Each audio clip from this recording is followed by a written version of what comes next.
दोस्तों मैंने बजट पे एक वीडियो शेयर की थी आपसे, जिसमें मैंने स्लैब रेट्स के बारे में बताया था। तो वो तो हो गया कि आपके पास डिस्पोजेबल इनकम अब बच गई है, जो कि 80,000 से लेके 1.5 लाख रुपए 2 लाख रुपए तक हो सकती है, डिपेंडिंग अपॉन आप किस स्लैब में फॉल करते हैं। बट वो जो इनकम आपकी सेव हुई है, उस इनकम का अब आप करेंगे क्या? उस इनकम को आप यूज़ करेंगे, या तो अपने आप को अपस्किल करने में करेंगे, या खुद का कोई स्टार्टअप ओपन करने में करेंगे, ठीक है? कोई नया बिज़नेस शुरू करने में, जो सेविंग आपने की है उससे, या फिर आप उसको इन्वेस्ट करेंगे, या फिर आप उसको कंज़्यूम करेंगे। जैसे आपकी कंज़म्पशन बढ़ जाएगी खाने-पीने की, अब आप थोड़ी अच्छी सब्ज़ी खाएँगे, राइट? या हो सकता है कि कुछ लोग सेविंग करके कोई मोटर व्हीकल लें, टू व्हीलर या कोई फोर व्हीलर लोन पे लें, क्योंकि आरबीआई ने भी अभी रिसेंटली एक रेट कट किया है। तो क्या हो रहा है कि गवर्नमेंट चाह रही है कि जो मिडिल क्लास है ना, उसकी स्पेंडिंग बढ़े। बट क्या सिर्फ स्पेंडिंग बढ़ने से ही सॉल्यूशन आएगा? नहीं। क्यों नहीं आएगा? बिकॉज स्पेंडिंग आपकी बढ़ जाएगी, बट स्पेंडिंग बढ़ने के लिए अगर आपकी डिमांड जो बढ़ रही है, उसको मीट करने के लिए सप्लाई बढ़नी ज़रूरी है।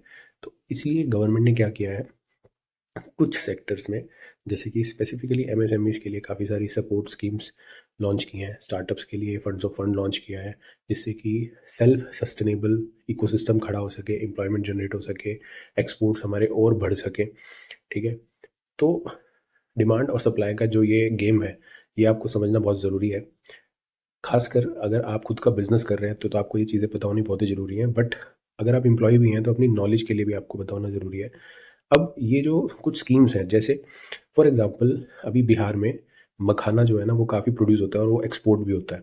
तो गवर्नमेंट ने क्या किया कि मखाना इंडस्ट्री के लिए स्पेसिफिकली उन्होंने प्रोविजंस लेके आए, क्योंकि उन्होंने ये रिसर्च की कि मखाना जो है ना, अगर वो अच्छे से हम प्रोड्यूस करें, ट्रेंड लेबर उसको बनाएं, अच्छी क्वालिटी की आउटपुट हो, तो उसको हम अच्छे दाम पे एक्सपोर्ट कर सकते हैं।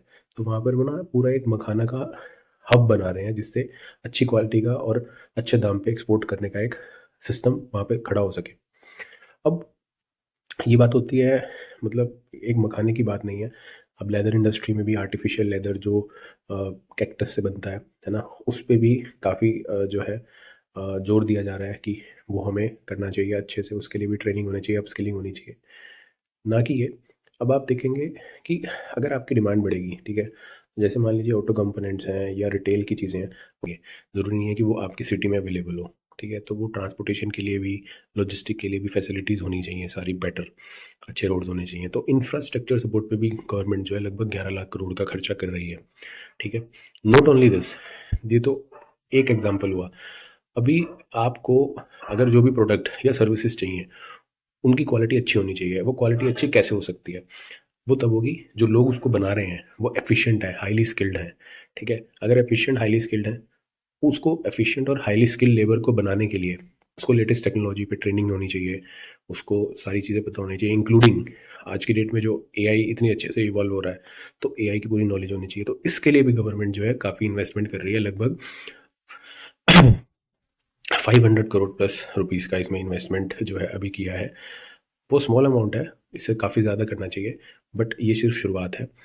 साथ ही साथ डीप सीक जैसे एक अच्छा चाइना ने सॉल्यूशन निकाला है, तो उस तरह से गवर्नमेंट भी जा रही है कि हम भी डीप टेक पे काम करें, अच्छी टेक्नोलॉजी पे काम करें। तो उसके लिए भी गवर्नमेंट ने काफ़ी अच्छा खासा फंड एलोकेट किया है, ठीक है? अब मैं अगर फंड्स ऑफ फंड स्टार्टअप की फंड्स की बात करूँ, जो इंक्यूबेटर्स के लिए होता है, तो गवर्नमेंट चाहती है कि कॉलेजेस, यूनिवर्सिटीज़, एक ऐसा इकोसिस्टम खड़ा हो कि 10,000 करोड़ और वो डाल रहे हैं, क्योंकि उनके पहले भी डाले थे उन्होंने, जो कि अब आई थिंक पूरी तरह से कंज्यूम हो चुके हैं।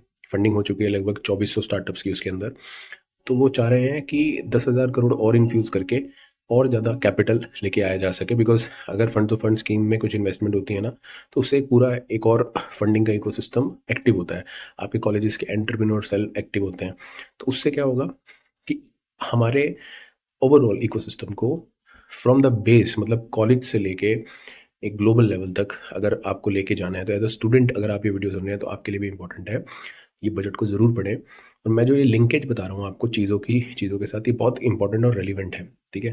मैं काफ़ी रिसर्च करके, काफ़ी इसके बारे में पढ़ के, उसके बाद ये कंटेंट आपसे शेयर कर रहा हूँ। अगर आपको ये अच्छा लग रहा हो तो प्लीज़ इसको आप शेयर ज़रूर करें अपने नेटवर्क के साथ, ठीक है? कुछ और चीज़ें भी हैं जो मैं अभी आपको बताऊँगा। देखिए, मैंने मखाना का, लेदर का एग्जांपल लिया। तो ये कुछ सेगमेंट्स हैं। इनके अलावा लगभग 27-28 सेक्टर और हैं जिस पे गवर्नमेंट काम कर रही है चीज़ें स्ट्रीमलाइन करने के लिए, उनको बेटर करने के लिए। डिटेल्स सब चीज़ों की अभी बजट में अवेलेबल नहीं है, बट काफ़ी जल्दी ये डिटेल्स भी हमें मिलेंगी, और जब वो मिलेंगी तो वो भी मैं आपसे शेयर करूँगा। ठीक है। अब जो इनकम टैक्स में चेंजेस हैं वो तो मैं दूसरी वीडियो में शेयर कर चुका हूँ, तो वो आप चेक कर सकते हैं। आप स्लैब रेट के हिसाब से देख सकते हैं कि आपको कितना टैक्स सेव हो रहा है। बट ये जो वीडियो स्पेसिफिकली मैं बना रहा हूँ, इसमें मैं बिजनेस, स्टार्टअप्स, एसएमई सपोर्ट की चीज़ें आपसे शेयर कर रहा हूँ। अब बात करते हैं कि जो एग्रीकल्चर सेक्टर है, देखिए एग्रीकल्चर सेक्टर में लगभग 1,70,00,000 फार्मर्स के लिए उनकी एजुकेशन, उनकी अपडेशन, क्योंकि एग्री टेक में भी एवोल्यूशन आ रही है। ठीक है। तो प्रोड्यूसर कंपनीज की ग्रोथ के लिए, एफपीओज की ग्रोथ के लिए, उनके बेटरमेंट के लिए भी गवर्नमेंट काफ़ी अच्छा काम कर रही है, ऐसा उन्होंने बजट में मेंशन किया है। ठीक है। कि एग्रीकल्चर सेक्टर हमारी बैकबोन है, तो उसके लिए भी काफ़ी चीज़ों पे, खास करके उनकी अपग्रेडेशन, अपडेशन पे काम किया जाएगा। ठीक है। अब एग्रीकल्चर की बात हमने की, एमएसएमई स्टार्टअप्स की हमने बात की। अब हम बात करेंगे कुछ ऐसी स्कीम्स जैसे कि जो फर्स्ट टाइम फाउंडर वीमेंस हैं। तो फर्स्ट टाइम फाउंडर वीमेन लगभग 2 करोड़ तक का लोन उनको मिल सकता है। SC ST के लिए भी ये फैसिलिटी है।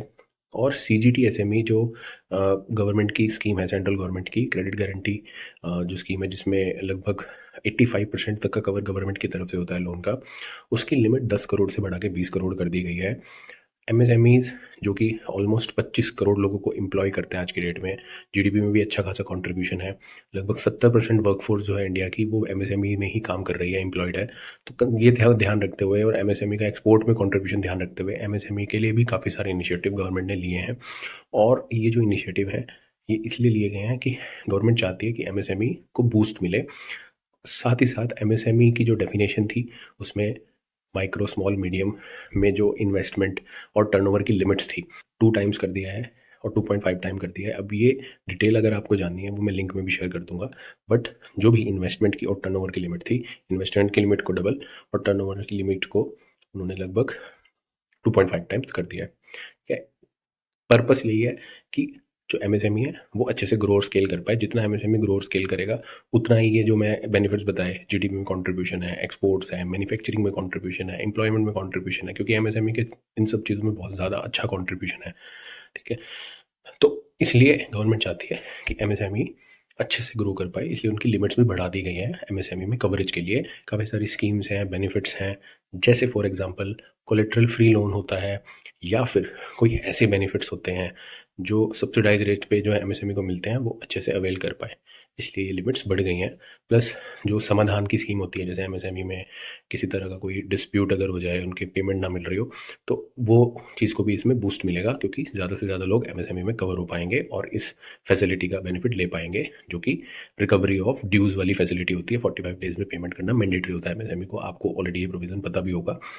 ठीक है। तो अब क्या है कि ये 10,000 करोड़ का फंड है, विमेन एंटरप्रेन्योरशिप को बूस्ट है, CGT SME स्कीम में लिमिट्स बढ़ा दी गई हैं, 10 करोड़ से 20 करोड़ कर दी गई हैं। तो गवर्नमेंट समझ रही है कि जो स्टार्टअप इकोसिस्टम है ना, उसको बेटर करना बहुत ज़रूरी है। But at the same time जो हमारा स्किल बेस है इंडिया में, जो लेवल ऑफ स्किल्स है उसको बढ़ाना भी बहुत ज़रूरी है। तो इसके लिए उन्होंने AI एजुकेशन डेवलपमेंट सेंटर भी काफ़ी सारे खोलने की बात हो रही है, और जो ग्लोबल कैपेबिलिटी सेंटर है ना, उसको बूस्ट देने की भी काफ़ी बात हो रही है, कि जो BFSI सेक्टर है, खासकर बैंकिंग, फाइनेंस, इंश्योरेंस वाला जो सेक्टर है, उसको बूस्ट देने के लिए, उसमें एम्प्लॉयमेंट के लिए, उसके लिए लोगों को अपस्किल करने के लिए, बाहर की कंपनी अपना काम यहाँ आउटसोर्स करें, उसके लिए भी गवर्नमेंट कुछ काम कर रही है। जैसे ही इसकी डिटेल्स आएंगी वो भी मैं आपसे ज़रूर शेयर करूँगा, क्योंकि हम भी ऑलरेडी इस पर कुछ काम कर रहे हैं, है ना, तो हमारे लिए रेलिवेंट है। तो जैसे ही मुझे कुछ भी पता लगता है वो भी मैं आपसे शेयर करूँगा। ये वीडियो स्पेसिफिकली रात को 12:30 बजे शूट हो रही है। ठीक है। मैं अपने घर पे हूँ, और वीडियो शूट करने का सिर्फ एक ही कारण है कि मैं आपको ज़्यादा से ज़्यादा वैल्यू दे पाऊँ और नॉलेज शेयर कर पाऊँ जो आपके काम की हो। होप आपको कुछ क्लैरिटी मिली होगी। अगर आप इस वीडियो से कुछ भी आपको वैल्यू मिली है तो प्लीज़ इसको अपनी इकोसिस्टम में शेयर जरूर करें। नमस्कार, CMI वडेरा की ओर से।